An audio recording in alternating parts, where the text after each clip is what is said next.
Diese Korbträger auf den Philippinen besitzen schier übermenschliche Kräfte. Auf Gemüsemärkten tragen sie Lasten von bis zu 340 Kilogramm auf dem Rücken. Lass dich von der Waage nicht täuschen.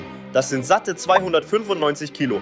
Purer Alltag für diese Männer. Kaum zu glauben, aber diese gigantischen Türme fehlerfrei zu balancieren, ist ihre tägliche Routine. Hier gibt es keine Maschine, nur reine Muskelkraft. Dabei geht es nicht nur um Stärke, sondern um perfekte Balance. Jeder Schritt bedeutet eine enorme Belastung für die Wirbelsäule. Ein einziger Fehltritt kann fatale Folgen haben.